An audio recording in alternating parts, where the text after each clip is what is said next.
വീണ്ടും നമുക്കൊരു വടക്കൻ 4 മണി പലഹാരം ഉണ്ടാക്കിയാലോ? ഞാനിവിടെ ഒരു 1/2 കിലോ മരിച്ചീനി തൊലി കളഞ്ഞെടുക്കുന്നുണ്ട്. നിങ്ങളുടെ അവിടെ എന്താ മരിച്ചീനിക്ക് പറയണേന്ന് ഒന്ന് കമന്റ് ചെയ്യണേ. അതിന് ഞാൻ ഇതുപോലെ ഒന്ന് കട്ട് ചെയ്ത് ഇതൊന്ന് കഴുകി വൃത്തിയാക്കി എടുക്കാം. അതിലേക്ക് ഒരു കഷ്ണം ഇഞ്ചി ചതച്ചതും കുറച്ച് വെളുത്തുള്ളി ചതച്ചതും 3 പച്ചമുളകും കൂടി ചേർക്കുന്നുണ്ട്.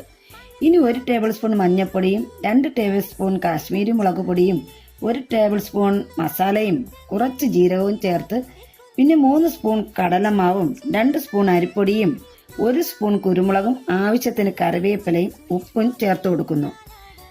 ഇത് സ്പൂൺ കൊണ്ട് വേണം ഇളക്കുക. കൈ കൊണ്ട് ഇളക്കിയാൽ പെട്ടെന്ന് പൊടിഞ്ഞു പോകും.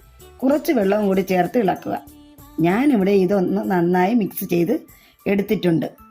ഇനി ഇത് 10 മിനിറ്റ് അടച്ച് മാറ്റി വയ്ക്കുക. ഇനി ചട്ടി എടുത്ത് അടുപ്പിൽ വെച്ച് എണ്ണ ചൂടാക്കി വരുമ്പോൾ കുറേച്ച് എടുത്ത് ഇതുപോലെ ഒന്ന് ഉരുട്ടിയിടുക. അയ്യോ, ഞാൻ ഇതിൻ്റെ പേര് പറയാൻ മറന്നുപോയല്ലോ. കോഴിയില്ലാത്ത കോഴിക്കാല്. എൻ്റെ ചാനൽ ആദ്യമായി കാണുന്നവരാണെങ്കിൽ ഒന്ന് സബ്സ്ക്രൈബ് ചെയ്യണേ.